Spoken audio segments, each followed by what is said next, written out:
iPhone second itu sebenarnya bisa jadi harta karun, tapi di saat yang sama juga bisa berubah jadi sumber penyesalan. Salah beli sedikit saja, kamu bisa dapat iPhone bekas jatuh, bekas bongkar, baterai abal-abal, bahkan yang paling parah masih nyangkut iCloud orang lain. Masalahnya, nggak semua penjual itu jujur. Banyak yang cuma fokus bikin HP kelihatan mulus, tapi menyembunyikan masalah di dalamnya. Makanya di video ini saya mau kasih panduan lengkap cara beli iPhone second yang benar. Bukan teori, tapi langkah nyata. Step by step, dari mulai cek body, cek software, cek baterai, sampai ke kode-kode penting yang wajib kamu tahu. Jadi pastikan tonton sampai habis ya, karena satu langkah saja yang kamu lewatin bisa bikin iPhone impian kamu berubah jadi iPhone penuh penyesalan. Oke, kita mulai dari yang paling kelihatan dulu ya, yaitu kondisi fisik atau body iPhone. Jangan cuma tergiur tampilan mulus teman-teman. Perhatikan dengan baik-baik bagian frame-nya ya, atau pinggiran bodinya si iPhone tersebut dengan teliti ya. Kalau ada penyok kecil, penyok halus, atau bekas benturan, itu bisa jadi tanda iPhone pernah jatuh teman-teman. Ingat ya, iPhone yang jatuh itu kadang masih kelihatan bagus dari luar, tapi bagian dalamnya bisa bermasalah guys. Oke, nah, jadi harus benar-benar diperhatikan. Biasanya ya paling kelihatan itu ada di pinggir-pinggir, di sudut-sudut frame-nya teman-teman. Nah, nanti bisa diperhatikan ya kalau misalkan pas lagi ngecek body. Kalau misalkan ada dent sedikit saja, nah itu bisa jadi iPhone tersebut pernah jatuh atau kebentur teman-teman ya. Oke, selanjutnya kamu cek layar ya, cek kondisi layarnya, cek dari samping apakah layarnya rata atau terasa nongol. Coba sentuh semua sisi layar teman-teman. Nah, sentuh semua sisi layar, buka keyboard, geser-geser ke setiap sudut. Pastikan nggak ada area yang nggak responsif ya. Perhatikan juga apakah ada garis, shadow, atau dead pixel teman-teman. Cara mengecek dead pixel itu gampang ya, tinggal kamu ganti aja wallpaper atau enggak cari di YouTube ya.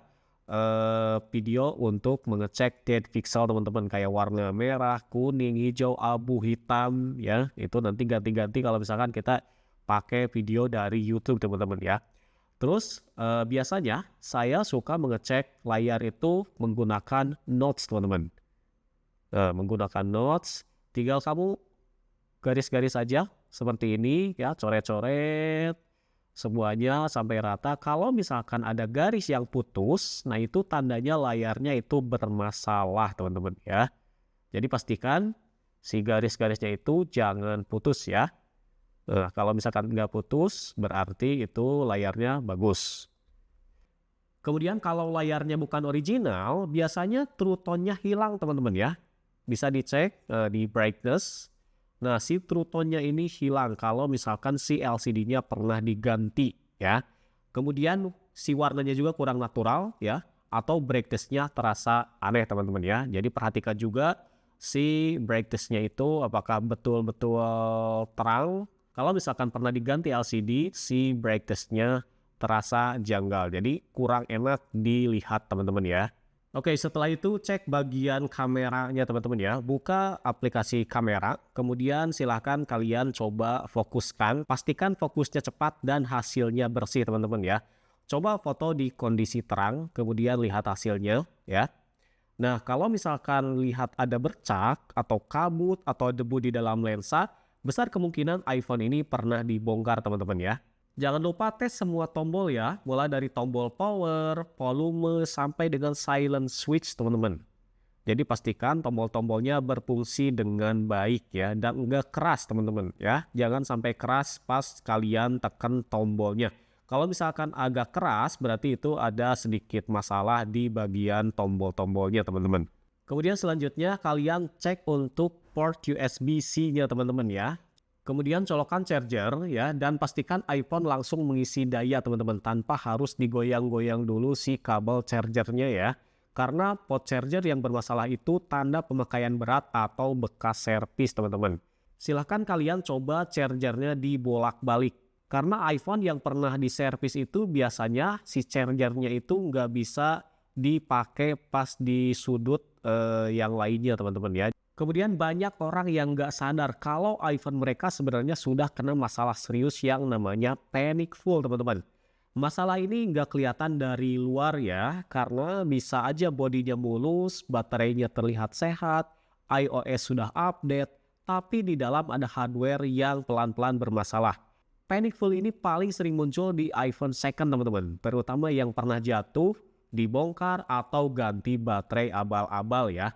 Awalnya kelihatan aman, sampai suatu hari iPhone tiba-tiba restart sendiri di saat penting, teman-teman ya.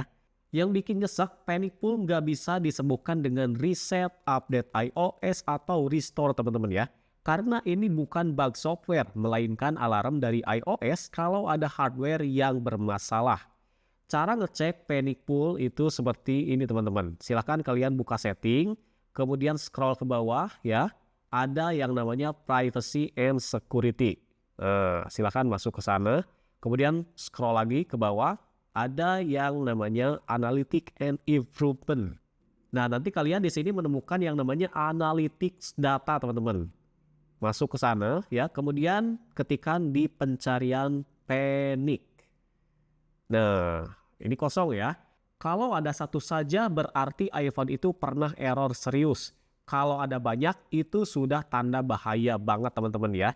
Lebih baik kalian skip aja si iPhone tersebut. Jangan jadi dibeli, teman-teman. Jangan lupa ini jangan sampai terlewat untuk dicek, teman-teman ya. Karena ini penting banget guys. Jadi sebelum bilang iPhone second itu aman, cek dulu panic full-nya. Karena iPhone murah yang sering restart sendiri itu jauh lebih nyakitin daripada iPhone mahal tapi tenang dipakai, teman-teman ya. Oke, selanjutnya kita cek kondisi baterainya, teman-teman ya. Masuk ke settings, kemudian battery. Nah, di bawah ini ada yang namanya battery health, teman-teman. Ini ya. Jadi kita bisa cek untuk battery health-nya. Untuk iPhone second ya, idealnya kesehatan baterai masih di atas 85%, teman-teman. Kalau sudah di bawah 80% ya, siap-siap keluar biaya untuk ganti baterai. Ingat, ganti baterai iPhone itu nggak murah, teman-teman ya, bisa sampai jutaan. Jadi perhatikan baik-baik ya, apakah ada keterangan service atau unknown part. Nah, ini bisa jadi kalau misalkan ada keterangan tersebut, itu tanda baterai sudah pernah diganti dan bukan original, teman-teman ya. Di iOS versi terbaru, kamu juga bisa cek keaslian part lewat menu general, teman-teman ya. Silakan masuk ke menu general, kemudian pilih about. Nah, nanti kalau misalkan si iPhone-nya itu pernah diservis, nanti bakalan muncul menu Parts and Service History, teman-teman. Jadi pastikan bagian display dan baterai masih terdeteksi sebagai genuine Apple part ya. Kalau tertulis unknown, artinya pernah diganti. Dan ini harus jadi bahan negosiasi harga, teman-teman. Itu ya. Oke, selanjutnya setelah software aman, lanjut ke tes fungsi harian, teman-teman ya. Coba lakukan panggilan telepon untuk cek mic dan speaker, rekam video, dan dengarkan audionya, teman-teman ya. Nah, kita bisa paling gampang sih kita buka aja YouTube dan dengarkan musik, teman-teman ya. Kemudian cek speaker bagian bawah ya, apakah terdengar berfungsi dengan baik. Kemudian cek juga speaker bagian atasnya ya. Jadi dua-duanya harus berfungsi dengan baik dan terdengar jelas, teman-teman ya. Terdengar jernih. Berarti itu speakernya masih bagus, teman-teman. Kemudian jangan lupa tes Face ID ya. Pastikan bisa mendeteksi wajah dengan cepat, teman-teman ya. Untuk Face ID ini karena sangat-sangat riskan banget ya kalau misalkan Face ID-nya bermasalah, guys. Kemudian coba sambungkan ke Wi-Fi dan Bluetooth ya, lalu cek GPS dengan membuka Maps untuk memastikan lokasi akurat, teman-teman. Karena semua ini penting ya, masalah kecil di fungsi-fungsi ini sering baru terasa setelah dipakai beberapa hari, teman-teman. Jadi jangan lupa ini jangan sampai terlewatkan untuk kalian cek ya. Nah, kemudian selanjutnya ya kita cek emailnya, teman-teman. Jangan lupa, jangan sampai tertinggal nih untuk ngecek emailnya ya. Tinggal buka aplikasi phone. Kemudian ketikkan kalian ya bintang pagar 06 pagar. Nah, nanti di sini ya langsung muncul untuk email di iPhone ini, teman-teman ya. Jangan lupa kalian cocokkan nomor email yang muncul dengan yang ada di settings dan di dus kalau masih ada ya. Tentunya harus ada, teman-teman. Dus itu penting ya. Dus iPhone itu penting. Jadi pastikan dusnya harus lengkap, teman-teman ya. Jadi harus ada, teman-teman, untuk dus si iPhone ini. Kemudian selanjutnya yaitu kita cek Apple Diagnostic teman-teman ya, dengan cara mematikan terlebih dahulu untuk iPhone-nya. Kemudian tekan volume atas dan juga bawah secara bersamaan. Kemudian kalian colokan untuk kabel chargernya. Tahan ya, tahan dulu. Sampai dengan muncul logo seperti ini, teman-teman langsung lepaskan tombol volume bawah dan juga atasnya ya. Nah, nanti kalian bakal masuk ke tampilan seperti ini teman-teman. Langsung continue aja. Langsung pilih untuk jaringan Wi-Fi. Nah, setelah memilih jaringan Wi-Fi, kalian akan masuk ke tampilan seperti ini. Langsung agree aja. Kemudian run diagnostic teman-teman. Nah, dari sini kalian langsung aja masuk ke Mobile Research Inspector teman-teman. Langsung start diagnostic.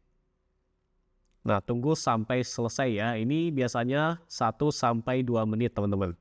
Nah, kalian di sini bisa cek seluruh kesehatan device iPhone dari mulai software dan juga hardware-nya ya. Checklist hijau itu menandakan bahwa iPhone tersebut aman dan tidak pernah ganti hardware atau tidak ada error sama sekali teman-teman. Sebaliknya, jika ada tanda kuning atau tanda seru merah, hal tersebut menandakan ada masalah di software atau hardware-nya. Jadi, pastikan pengecekan ini jangan sampai terlewatkan ya. Jadi intinya beli iPhone second itu bukan soal hoki teman-teman, tapi soal ketelitian. Jangan terburu-buru, jangan tergiur dengan harga murah ya. Dan sebisa mungkin lakukan COD di tempat terang teman-teman. Lebih baik keluar uang sedikit lebih mahal tapi dapat iPhone aman, daripada murah tapi bikin emosi setiap hari. Kalau kamu ikutin semua langkah yang saya jelaskan di video ini, resiko nyesal bisa kamu tekan jauh-jauh. Kalau menurut kamu video ini bermanfaat, jangan lupa like, subscribe, dan share ke teman kamu yang lagi cari iPhone second. Dan tulis juga di kolom komentar bawah ya, iPhone apa nih yang lagi kamu incar. Oke, saya pamit, sampai ketemu di video berikutnya.